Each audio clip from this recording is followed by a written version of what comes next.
ಜನವರಿ 15ರ ಬಳಿಕ ಕಾಂಗ್ರೆಸ್ನಲ್ಲಿ ಕೆಲ ಕ್ಷಿಪ್ರ ಬೆಳವಣಿಗೆ ಆಗ್ಬೋದಾ ಅಂತ ಸಾಧ್ಯತೆ ಇದೆ ಅಂತ ಕೆಲವರು ಜನ ವಿಶ್ಲೇಷಿಸ್ತಾ ಇದ್ದಾರೆ. ಸಿಎಂ ಹಾಗೆ ಡಿಸಿಎಂ ಸೇರಿ ಉಭಯ ಬಣ ದೆಹಲಿಗೆ ಭೇಟಿ ಕೊಡುವಂತ ಚಾನ್ಸಸ್ ಹೆಚ್ಚಿದೆ.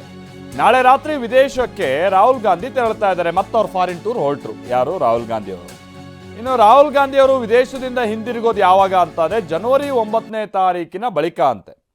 ಹಾಗಾಗಿ ಅವರು ದಿಲ್ಲಿಯಿಂದ ಫಾರಿನ್ನಿಂದ ದಿಲ್ಲಿಗೆ ಬಂದಂಥ ನಂತರದಲ್ಲಿ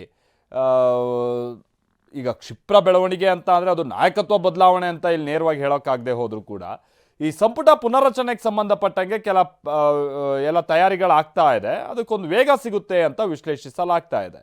ಸೊ ರಾಹುಲ್ ಗಾಂಧಿ ಅವರು ಫಾರಿನ್ ಟ್ರಿಪ್ ಮುಗಿಸ್ಕೊಂಡು ಬೆಂಗಳೂರಿಗೆ ಬಂದ ನಂತರದಲ್ಲಿ ಸಂಪುಟ ಪುನರ್ರಚನೆಗೆ ಸಿದ್ದರಾಮಯ್ಯನವರು ದೆಹಲಿಗೆ ತೆರಳಲಿದ್ದಾರೆ ಅಂತ ತಿಳಿದು ಬರ್ತಾ ಇದೆ. ಒಂದು ಕಡೆ ಡಿ ಕೆ ಶಿವಕುಮಾರ್ ಅವರ ಮುಖ್ಯಮಂತ್ರಿ ಕುರ್ಚಿ ಆಸೆಗೆ ಒಂದು ರೀತಿ ಭಾಳ ದೊಡ್ಡ ಮಟ್ಟದಲ್ಲಿ ಹುಮ್ಮಸ್ಸು ಕೊಡುವಂಥ ರೀತಿಯಂಥ ಚಟುವಟಿಕೆಗಳು ಹೈಕಮಾಂಡ್ ಕಡೆ ಅಂತೂ ಈ ಹಂತದಲ್ಲಂತೂ ಕಂಡು ಬರ್ತಾ ಇಲ್ಲ.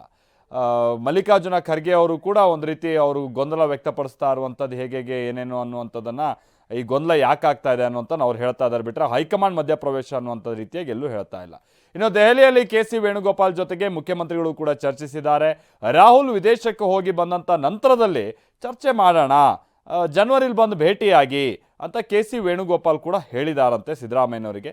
ಸೊ ಜನವರಿಯಲ್ಲಿ ವಿದ್ಯಮಾನಗಳ ಬಗ್ಗೆ ನಾವು ಚರ್ಚೆ ಮಾಡೋಣ ಅಂತೇಳಿ CWC ಸಭೆ ಬಳಿಕ CM ಮಾತನಾಡಿದಂಥ ಸಂದರ್ಭದಲ್ಲಿ ಕೆ.ಸಿ. ವೇಣುಗೋಪಾಲ್ ಹಿಂಗಂತ ಅಂದಿದ್ದಾರೆ. ಹಾಗಂತ ಮುಖ್ಯಮಂತ್ರಿಗಳಿಗೂ ಕೂಡ ನೇರವಾಗಿ ಹೈಕಮಾಂಡ್ ನಾಯಕರುಗಳ ಜೊತೆಗೆ ಮಾತುಕತೆ ಮಾಡೋದಕ್ಕೆ ಇವತ್ತು ಅಲ್ಲಿ ವ್ಯವಸ್ಥೆ ಆಗಿಲ್ಲ ಅಥವಾ ಅಂತ ಒಂದು ಅವಕಾಶ ಸಿಕ್ಕಿಲ್ಲ ಅನ್ನೋದು ತಿಳಿದು ಬರ್ತಾ ಇದೆ.